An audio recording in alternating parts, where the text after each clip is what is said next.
বেলা 12টায় প্রধান উপদেষ্টা ডক্টর মোহাম্মদ ইউনূস জাতির উদ্দেশ্যে ভাষণ দেবেন। ক্যাবিনেট মিটিংটি হয়তো শুরু হয়ে গেছে এর মধ্যে, এবং মিটিংয়ে বিএনপির মহাসচিব মির্জা ফখরুল ইসলাম আলমগীর ছিলেন, এবং যেই মিটিংয়েই বেসিক্যালি আসলে বেগম খালেদা জিয়ার জানাজা দাফন সেই বিষয়গুলো সিদ্ধান্ত নেওয়া হবে। এবং বিএনপিও 12:30টার দিকে বিএনপির স্থায়ী কমিটির যে বৈঠক সেই বৈঠকটি জানিয়েছে।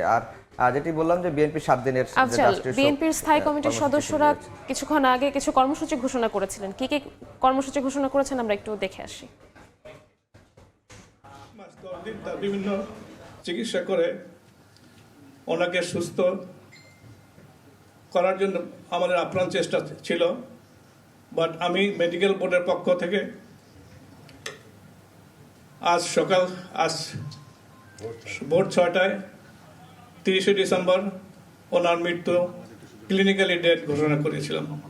বেগম খালেদা জিয়া আমাদের মাঝে নেই, এটা আমরা যারা তার সহকর্মী এবং রাজনৈতিক কর্মী আমরা এটা ভাবতে পারি না।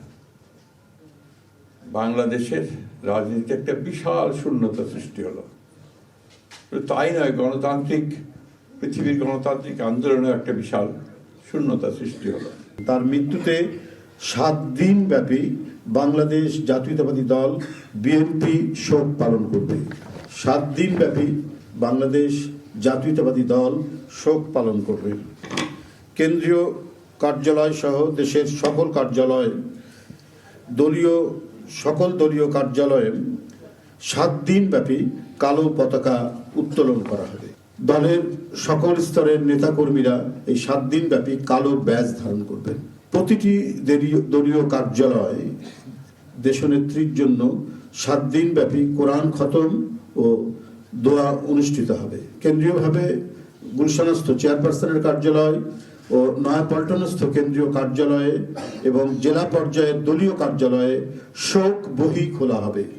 যারা গণ্যমান্য ব্যক্তি আছেন সেই শহরের এবং আরও যারা মনে করেন বিভিন্ন রাজনৈতিক দলের নেতৃবৃন্দ সেই শোক বহিতে তারা মন্তব্য করবেন এবং স্বাক্ষর করবেন।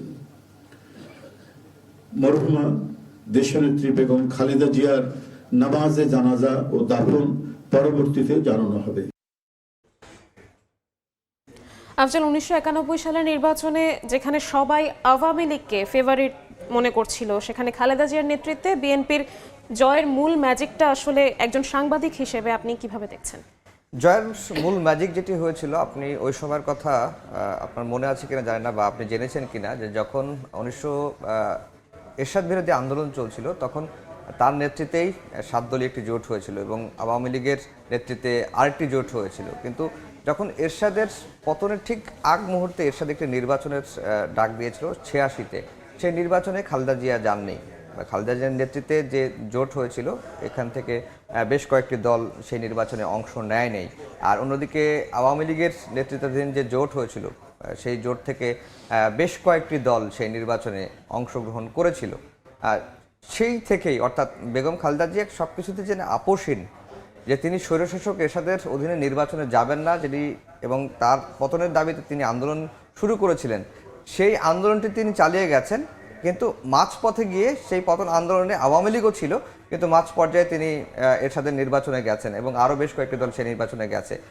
রাজনৈতিক বিশ্লেষকরা বলছেন যে এই যে তার আপোষহীন মানসিকতা, তার যে দৃঢ়চেতা মানসিকতা, পরমত সহিষ্ণুতা, যেই মনোভাব তিনি দেখিয়েছেন এরশাদ বিরোধী আন্দোলনের সময়, সেই কারণে তিনি আওয়ামী লীগ সে সময় ফেভারিট থাকলেও 91-এর নির্বাচনে তিনি কিন্তু বিপুলভাবে জয়ী হয়েছিলেন।